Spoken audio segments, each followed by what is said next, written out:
आज हम सामाजिक विज्ञान में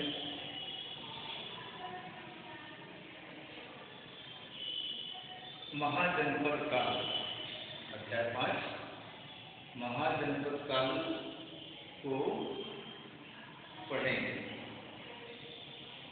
ये महाजनपद काल है 600 ईसा पूर्व से 325 ईसा पूर्व तक को महाजनपद काल कहते हैं।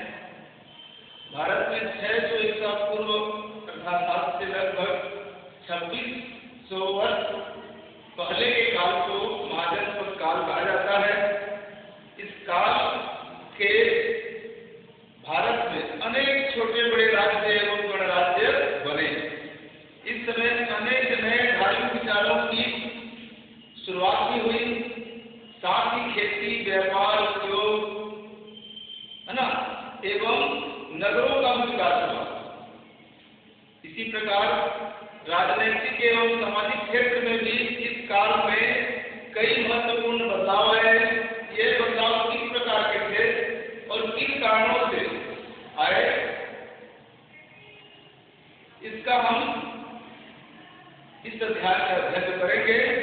तो महाजनपद काल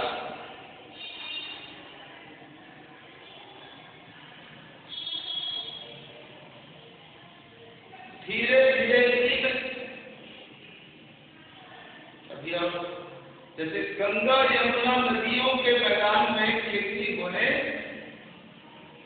लगी थी तथा यहाँ कई जनपद बन गए थे। ऐसा हमने पिछले पाठ में पढ़ा था, है ना। गंगा यमुना नदियों के मैदान में खेती होने लगी थी तथा वहाँ कई जनपद बन गए थे। महाजनपद धीरे धीरे इन जनपदों का तेजी से विकास होने लगा। गंगा यमुना के उपजाऊ मैदान में फसलें अच्छी होती थी। दक्षिण बिहार, वर्तमान में झारखंड क्षेत्र में मिलने वाले खनिजों, मुख्य रूप से लोहा से औजार एवं हथियार बनाए जाने लगे। इससे इस क्षेत्र के जनपदों की शक्ति बढ़ी तथा यहाँ उद्योग धंधों का भी काफी विकास हुआ। उद्योग धंधों के विकास के साथ वहाँ नगर भी बसने लगे। ये अपनी ताकत और आय बढ़ाना चाहते थे। परिणाम यह हुआ कि कुछ शक्तिशाली जनपदों ने दूसरे जनपदों को जीत लिया। इन्हीं शक्तिशाली और बड़े जनपदों को महाजनपद कहा गया। इस प्रकार 600 ईसा पूर्व के भारत में अनेक जनपदों एवं महाजनपदों का उदय हो चुका था। इनमें से कुछ राजतंत्र एवं अन्य गणतंत्र शासन वाले थे। उस समय की बातें बताने वाले ग्रंथों के अनुसार उन दिनों पूरे भारत में 16 महाजनपद थे। ये सभी महाजनपद प्रभावशाली थे।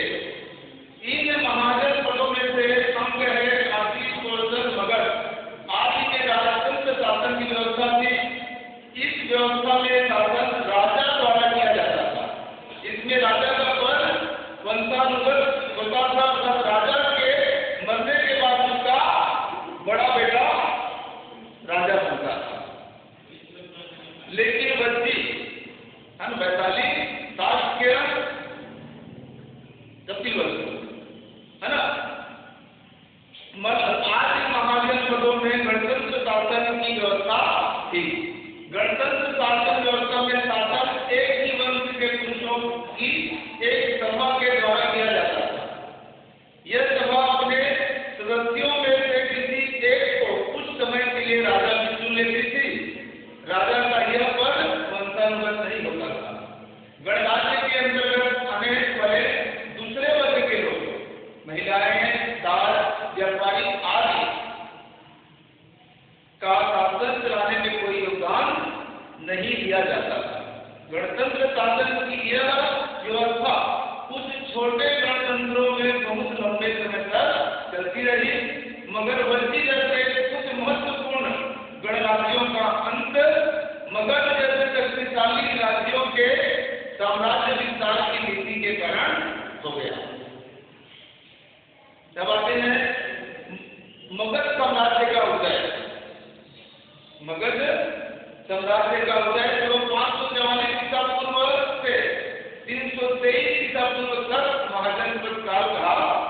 जाता है।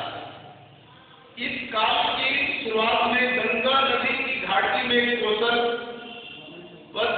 और मगध सबसे शक्तिशाली राज्य थे। अवंती एक अन्य शक्तिशाली राज्य था जिसकी राजधानी उज्जैन थी।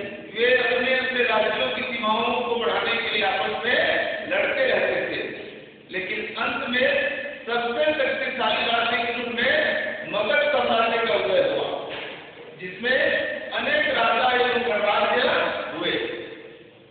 राज्य को शक्तिशाली बनाने में वहां के राजा एवं जनता के अलावा वहां की प्राकृतिक संपदा का भी काफी योगदान रहा। मगध की भूमि बहुत उपजाऊ थी, इसलिए कृषि उपज अच्छी होने लगी। उसके दक्षिण क्षेत्र में लोहा प्रचुर मात्रा में मिलता था, इससे औजार और हथियार बनाए जाने लगे। इस प्रकार प्राकृतिक संपदा ने मगध को शक्तिशाली बनाया। अब आते हैं बिंबिसार। तो ये बिंबिसार मगध का पहला प्रमुख राजा है। बिंबिसार मगध का पहला प्रमुख राजा था। उसने एक शक्तिशाली सेना बनाई। उसने सेना एवं नीति दोनों से काम लेकर मगध को शक्तिशाली बनाना शुरू किया। उसने सबसे पहले कौशल की राजकुमारी से विवाह किया। इससे दहेज के रूप में उसे काशी का राज्य मिला। इसके बाद वैशाली की राजकुमारी से विवाह कर वहां का समर्थन पाया। उसने दूर के जनपदों से मित्रतापूर्ण संबंध रखे, लेकिन अपने पड़ोसी जनपद पर चढ़ाई करके उसकी राजधानी चंपा पर अधिकार कर लिया। अब आते हैं कि बिंबिसार की शासन व्यवस्था। हम कहते थे तो बिंबिसार एक योग्य शासक था। उसने राजगृह को अपनी राजधानी बनाया, जो चारों तरफ से पहाड़ियों द्वारा सुरक्षित थी। वह अपने राज्य की शासन व्यवस्था पर कड़ी नजर रखता था। उसके समय में अपराधियों को कठोर सजा दी जाती थी। उसने किसानों और व्यापारियों से नियमित कर वसूलने की व्यवस्था बनाई। उन करों से सेना, कर्मचारी एवं राजा का खर्च चलता था, लेकिन उसके ही पुत्र अजातशत्रु ने उसकी हत्या कर दी और स्वयं राजा बन गया। अब एक अजातशत्रु उसका बेटा था, है ना। तो अजातशत्रु राजा बनने के बाद अजातशत्रु ने भी अपने पिता की नीति को अपनाया और मगध का विस्तार किया।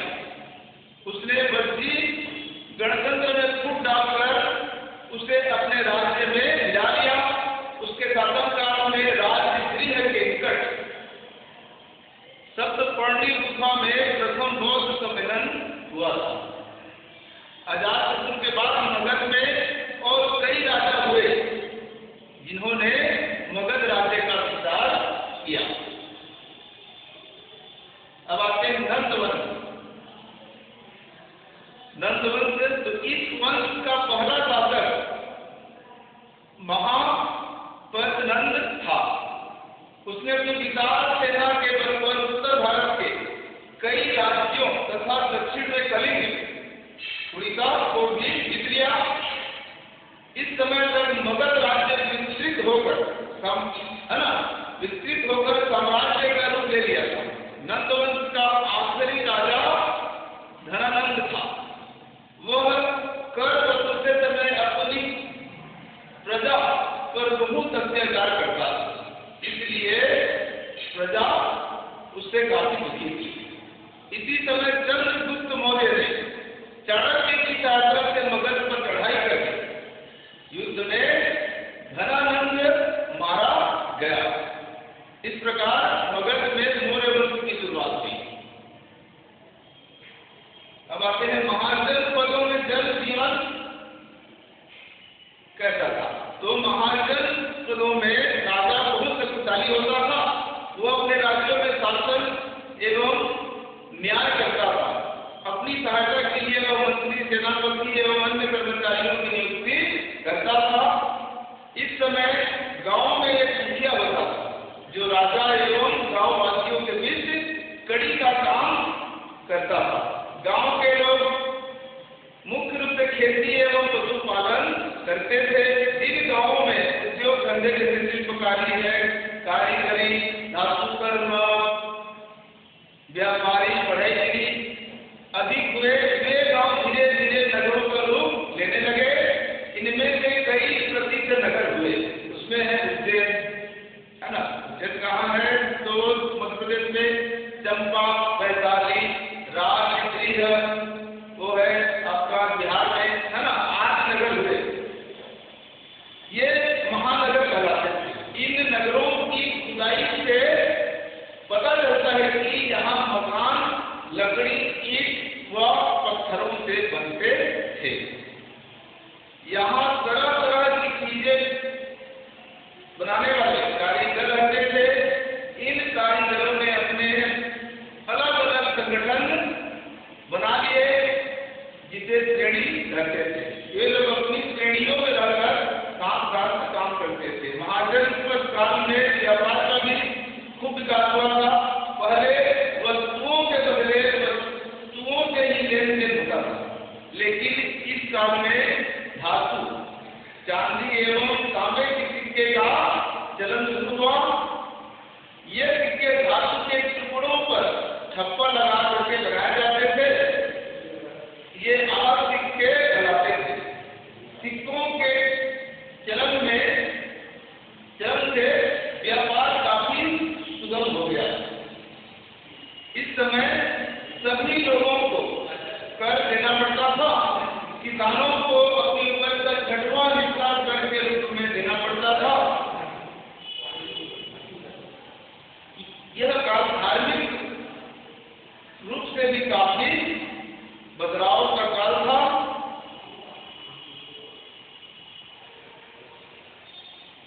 इसी समय पंजाब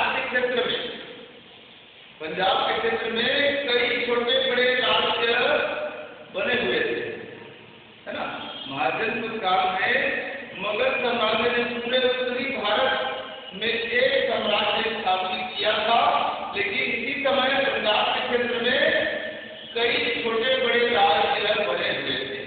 ईरान एवं यूनान के शासकों ने इन्हें हरा दिया। ईरान एवं यूनान के शासकों ने इन्हें हरा दिया। सिकंदर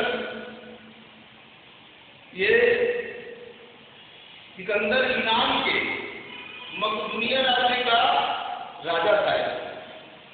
वो विश्व विजय करने निकला था और मध्य एशिया के राज्यों को जीतता हुआ 326 ईस्वी पूर्व में उसने पंजाब के राज्यों पर आक्रमण किया।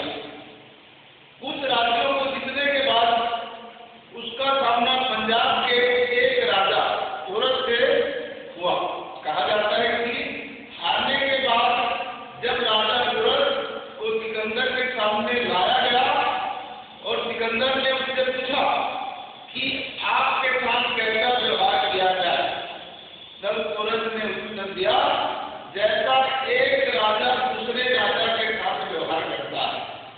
औरत के इस जवाब से सिकंदर बहुत प्रभावित हुआ और उससे मित्रता कर ली। इसके बाद सिकंदर और आगे मगध की ओर बढ़ना चाहता था, लेकिन उसकी सेना ने आगे बढ़ने से इनकार कर दिया। इस प्रकार सिकंदर को लौटने के लिए विवश होना पड़ा। सिकंदर के बाद यूनान और भारतीय राज्यों के बीच नए संबंध स्थापित हुए। भारतीय और यूनानी समाज के बीच विचारों का आदान प्रदान शुरू हुआ तथा व्यापारिक संबंध भी स्थापित हुए। इसके अतिरिक्त भारत के उत्तर पश्चिमी क्षेत्र में यूनानी और ईरानी लोगों की बसाहट भी शुरू हुई। इन लोगों ने आगे चलकर भारत के इतिहास में महत्वपूर्ण भूमिका निभाई।